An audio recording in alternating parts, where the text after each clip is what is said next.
Hello ladies and gentlemen, and welcome back to the Workers Only Challenge. The first question you may have is, what is there left to complete? Well, since the release of Workers Only Part 1, many of the ICS, myself included, have proven all campaign levels to be possible on higher difficulties. I think it's about time I showcase these levels. The rules are simple. I am only allowed to make workers. I'm allowed to make soldiers in Subjugation, but I must do so after I make workers, and the soldiers may not fight or gather food. In addition to this, every level must be completed on a higher difficulty than previously done. This video will cover the Black Ant levels and the Wood Ant levels. Thank you to Medin for constructing the thumbnail. I hope you enjoy. New Home was previously completed on hard, but today we can take it up a notch to insane. Our objective is to clear all enemies. Workers are abysmal in comparison to the Devil's Coach Horse larvae, but with some careful food management, I can carefully pick apart the beetles. Problems arise when the beetle groups get larger. Soon I encountered the first issue. If I open a beetle chamber where I am outnumbered, it is almost certainly a loss, but I must upgrade my workers because of a thing called damage density. Only a certain number of ants can attack each enemy at a time. If all of those are level 1, I will be doing significantly less damage than if they were all level 3. To stand a chance, it's crucial that I balance how many ants I have, and what upgrades they have, and how much food I keep for respawns. All goes well until the beetle groups become so large that they can push towards my queen while taking minimal damage. If this happens, I will always lose. After some thinking, I decided to take a page from the classic RTS book of a trick called kiting. And so, Dave was born. Dave, the level 2 worker, will go down in history as an ant who single-handedly completed New Home on Insane. Devil's Coach Horse beetles and their larvae are some of the slowest creatures in the game. Pair this with their very large aggro distance, makes them perfect for kiting around. Dave can grab the attention of half the beetles and lead them in circles, effectively keeping them in stasis. The problem with this plan is how ants behave when taking damage. When an ant takes damage, it will always turn around to fight its attacker, unless it's a worker carrying food or an egg. If one of the beetle larvae gets too close and bites Dave, the kite will fail, and I could potentially lose. This is what that looks like.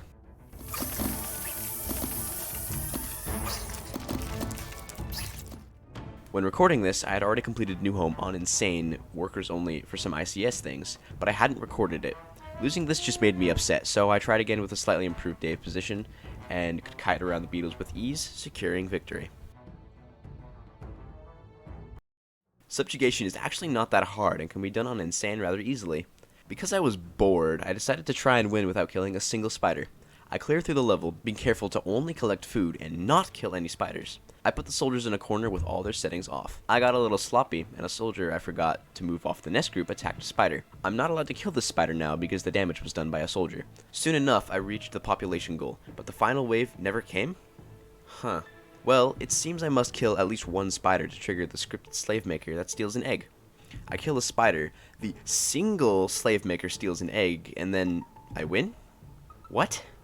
So, it turns out that the single slave maker counts as an attack wave. That single slave maker was the final wave. On top of this, I got the Get Your Own Eggs achievement, which is notorious for being of the most difficult to get. Rising Tide is where things start to step it up, but this level can be completed on hard. Differences from medium to hard are increases in spider and crab counts, as well as shorter days and more enemies. Perfect game knowledge and play is vital for survival on the beach. Day 1 is a crucial turning point. How much food you collect will directly determine if you survive the rest of the level. Focus on numbers before upgrades to collect lots of food. The food on the lowest level is unguarded and very plentiful. Going there is beneficial. As the tide rises, go underground for the food there and aim for 2 groups of level 3 workers. Damage density is incredibly important when combating crabs. Imagine this scenario. This is the hermit crab attacking your nest. When it is on low health, it can heal. This heal has a cooldown, so my workers will have to outdamage it. But I won't just have to outdamage it, I'll have to do so in a timely fashion, or the crabs will take far too long to be killed. Now imagine that only 12 workers can be hitting this crab at a time while it's fully surrounded. If those workers are level 1, their max damage output is much lower than that of level 3 workers. This is a prime example of how 40 level 3 workers can sometimes be better than 120 level 1. I spent the night surrounding and very slowly killing the crabs. More boring food collection on day 2. On night 2, I used a strategy that the ICS has been using for a long time that I've refused to use for some reason. I scattered random brood chambers of 1 around my nest to confuse the invading spiders. They will run to unimportant areas and thin themselves out, making my job much easier. Due to this, the spider invasions are pathetic. In case you want to see some food collection, yeah, this is all it is. Night 3 is a scary one. There are many spiders on the first attack, but with some luck it's manageable. Then, more than a dozen crabs invade. I cannot kill these at all, so I stall them. The spiderlings invade and I kill them, and stall their mother. The timer runs out with the countless creatures in my nest, and I win. Queen of the Hill is an odd mission. I don't enjoy playing it normally on Insane. It's in dire need of rebalance, and the winning strategy is to completely disregard the level's unique mechanic. But when any sort of challenge is applied to this level, it immediately becomes a super fun and interesting puzzle. Queen of the Hill can be completed on hard with workers only. The completion of this level was a combined effort from myself and the 2 senior ICS. I was the second one to complete this, right behind Killer Death and right ahead of Incandescent. Here is the story of the most difficult challenge ever completed in the Undergrowth. Starting out in the early game, food is very important, and so is nest design. Set the workers outside and order them to the aphids for food collection. Unlike in the Insane strategy, these aphids will need to be protected for the first 2 nights. Day 1 is essentially a free win, which is very frustrating. Nothing can go wrong on day 1, so it's very degrading to go through day 1 over and over again when you fail on later days.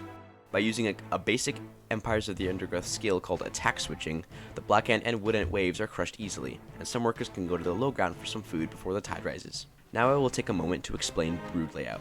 I have 4 extra groups of brood. 2 large groups of 30 or so ants, 1 on each aphid patch to help with defense, and 1 group of 19 Special Forces ants. The Special Forces are my priority to upgrade and reach level 3 very early on. Their job is to support the larger but less upgraded groups when they are struggling. During the final night, a single adult beetle will appear on each side at completely random times. The randomization of when creatures arrive is a constant headache, and the RNG that is most heavily relied upon. This randomness can sometimes be my downfall even on the first night, as if an adult beetle appears on one side, the Special Forces must devote all the attention to killing the beetle, leaving the other side very open and vulnerable. If both beetles appear at the same time, it is usually a reset, but more often than not, I make it past the first night. Day 2 brings many new problems to the table. For starters, each enemy nest will send 2 forces today. The first one is sizably smaller than the second. The wood ant waves aren't usually too bad, they just take a long time to kill. This brings us to the second problem, time. The day is not very long, and each wave is scripted. They do not wait until the previous wave was killed before they attack. Worker kill speed is low, and if I can't clean up an attack before the next one shows up, I will lose. The wood ant attacks are menacing, but manageable if I surround and kill the squishy ranged ants. Meanwhile, the black ant waves are absolutely ridiculous. The black ants are durable and pack a punch, not to mention there are tons of them. The first attack is large, but manageable. With some nests around tactics, the black ants fall. The wood ants are similar. Now for the very large black ant wave, which is nearly double the size of the previous one. It is very rare that I make it through this wave. More often than not, I cannot kill the black ants before the wood ants arrive. They drain the rest of my food and end my run.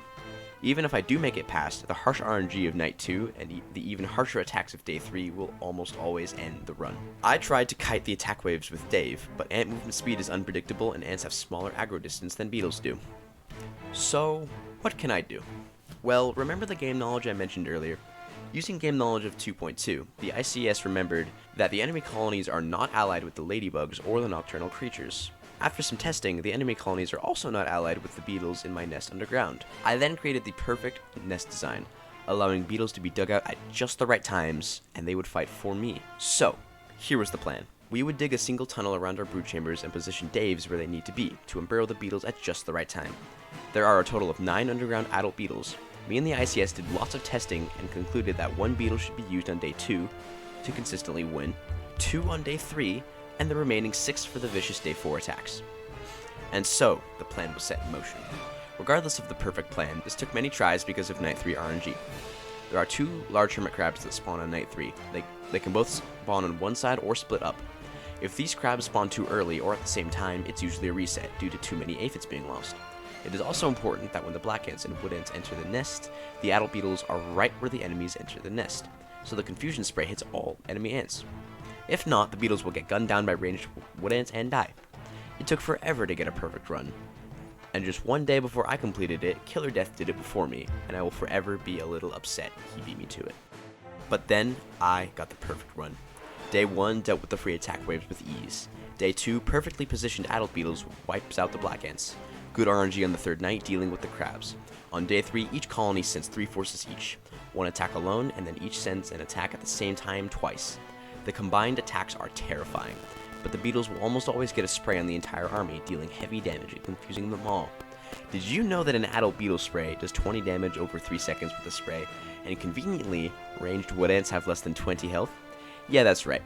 The ranged wood ants die in 1 spray.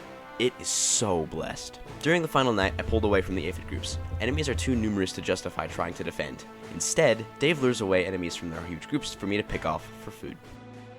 As the sun rises on the final day, the stakes have never been higher. Daves are in position and the aphids were devoured. As the first black ant wave attacks, I can fight it off normally. As the first wood ant wave approaches, I fight outside with some trickery.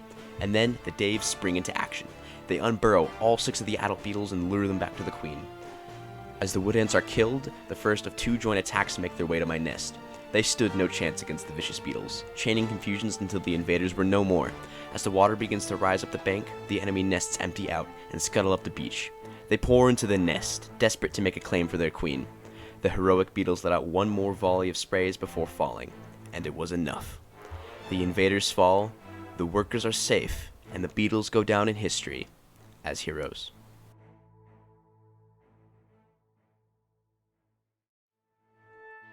The wood ants upon the hill have finally defeated their would-be successors. Tomorrow their empire will expand to the undefended intertidal flats below, commanding both the aphid farms and the bounty of the sea. This colony will rise to become an undeniable power in the Undergrowth.